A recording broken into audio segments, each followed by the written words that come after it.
Hey everybody. Thought I'd share a little video here about a radio project that I worked on a while back. What this is a one transistor regenerative receiver for the AM broadcast band. The sort of impetus for working on this project was that we have a day at our university where I work where we bring in students from high school, middle school, all the way down to elementary school, and show them different projects in different areas of engineering. And I thought I'd show a simple radio project, something that you could build at home with, Radio Shack components and, a few extra things that you get off of the web or from other places. And also because I was just interested in these regenerative receivers, and eventually I'd like to do a vacuum tube version, but this was quick and simple just to sort of demonstrate the principle to myself, I guess. So, right here is the actual transistor, the one transistor that makes the radio receiver. Over here is an LM386 audio amp, which just takes the very small amplitude signal that this one transistor produces when it receives the radio signal and amplifies it to something that we can actually hear on a speaker. The whole thing runs off of one 9-volt battery. I've got a hand-wound coil here and a tuning capacitor.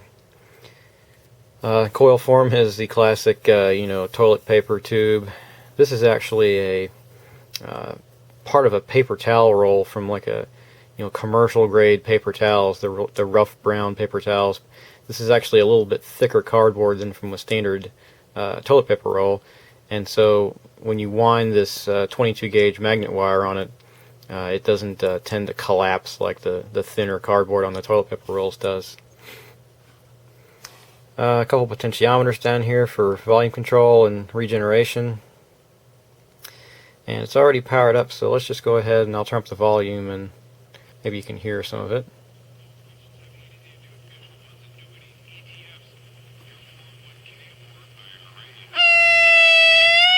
So that whistle you just heard is when the radio goes into oscillation. If I get a little closer here, you can maybe actually hear the station that I'm tuned into.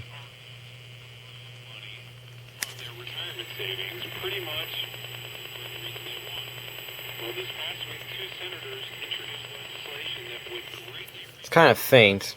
I've actually found out that if I take the whole radio and turn it on its side, the signal gets quite a bit louder.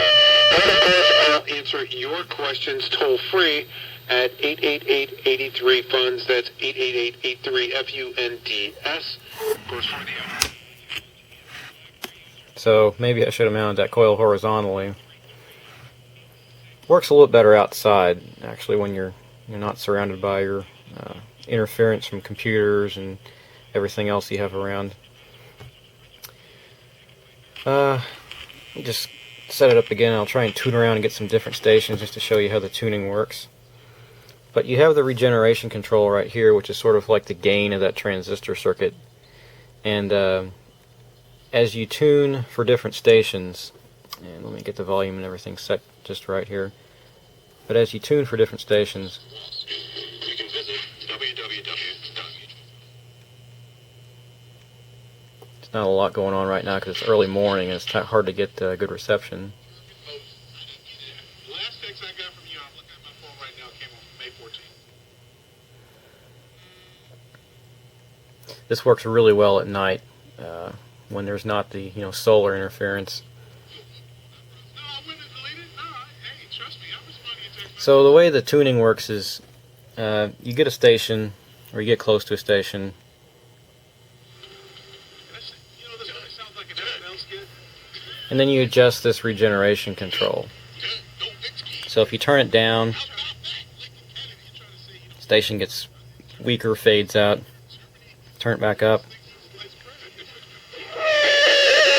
And eventually it starts to whistle like that. So the goal is you want to get it as close to that whistling stage, that oscillation point, and then tune it and turn it back just a little bit below that. And everybody's ripping me. Oh, you're bored. You scored 29 in game 2, by the way. So that station's tuned in pretty good right now. I tell you what. and then I can adjust the volume. Just a simple point-to-point wiring underneath here. This is just a piece of that prototype board like you can get from Radio Shack or anywhere else. Nothing special. All the components are on the top except for these 3 diodes down here, and I'll explain those in a second why they're there.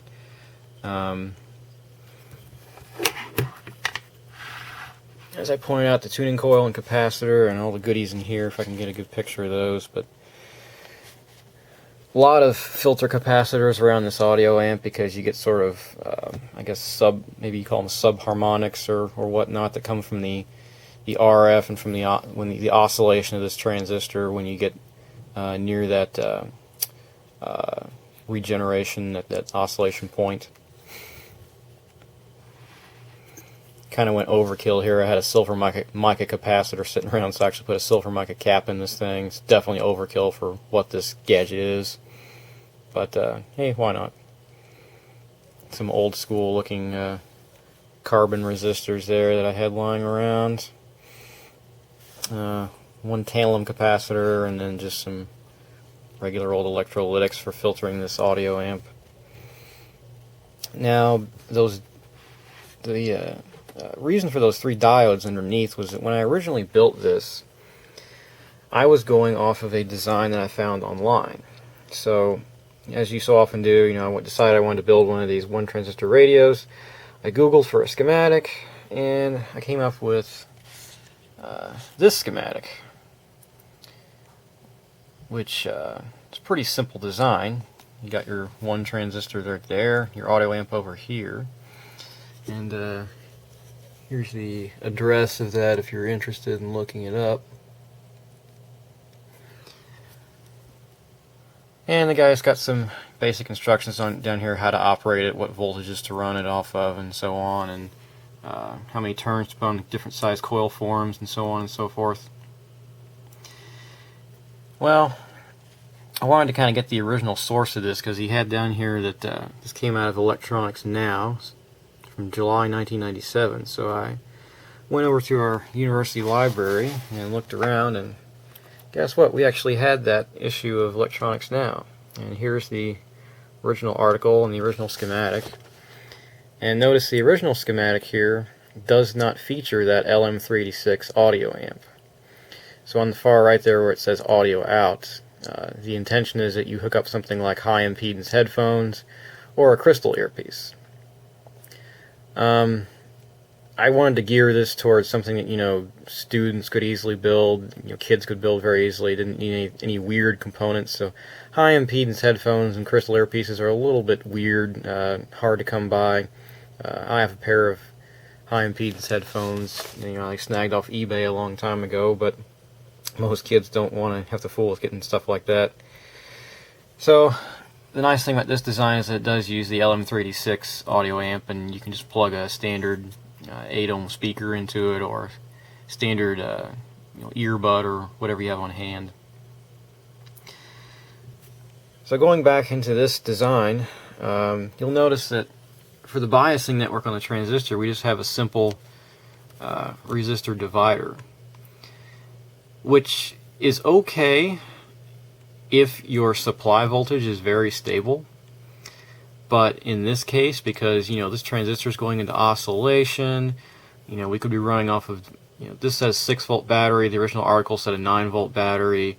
So there's all this potential variation in what this bias voltage on this transistor can be. So I had a lot of trouble with this circuit when I first built it. It would just sit there and squeal constantly. Couldn't get any stations in at all. And I fiddled around with it, and I eventually found a set of 4 AA batteries that managed to get the base at the right bias voltage so that it didn't sit there and just squeal constantly. But I thought that's also not very convenient for people who actually want to build this circuit and have it work without having to fool around with it too much. So I did some more research on these regenerative 1 transistor receivers, and eventually came up with another article, this Simple Regen for Beginners, and actually found a number of articles by this author, Charles Kitchen, And this dude is sort of like, I don't know, the god of regenerative receivers or something. But he's got a ton of articles around in the ham radio magazines and different electronics magazines online. So I looked at a couple of his designs, including this one here. And the crucial thing I noticed with his designs, all of them, is that for the base of his transistor, he always uses 3 diodes to ground, like this. And quite obviously he's clamping that base voltage using the series diode connections, so you have a nice constant voltage there at the base of your transistor. So what I did was I went back and modified my design, which I'll show you just now. So here's actually the schematic for my design. And I just went in, and where this resistor divider network was in the original design, I just put 3 diodes across that bottom resistor. And that actually solved all of my weird oscillation problems where the thing would sit there and not pick up any stations and just oscillate constantly. This seems to work pretty well regardless of supply voltage. You know, in my case I'm using 9 volts, but you know, you could easily use 6 volts or whatever you have on hand. So that pretty much took care of that oscillation problem. And now the radio is functional, if somewhat quiet, depending on how it's oriented. The clover representing luck and the rose representing love. Of course, very sensitive to hand capacitance, and if you touch it at all, you get that 60 hertz hum, buzz.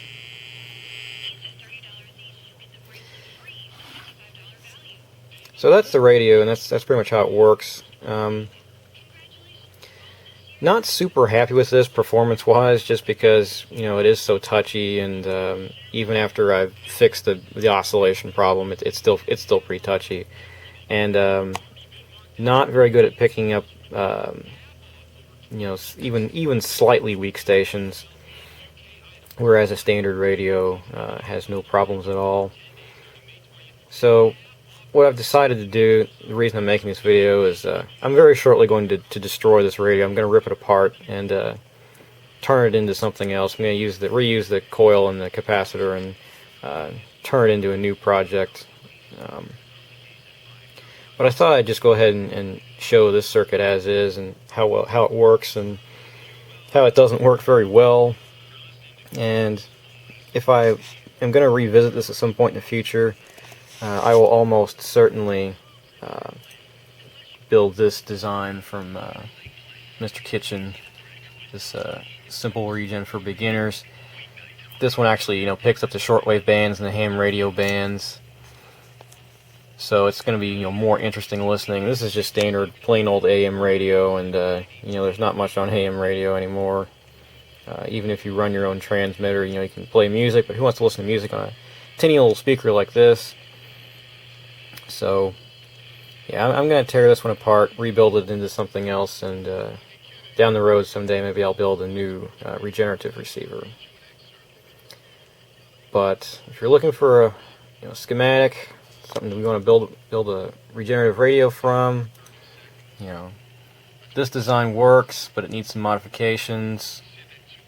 If I had to make a recommendation, I would say this design, which I'll show you the link for this up here. You can get this free. It's just on one of the ham radio websites, actually from the ARRL. So check it out,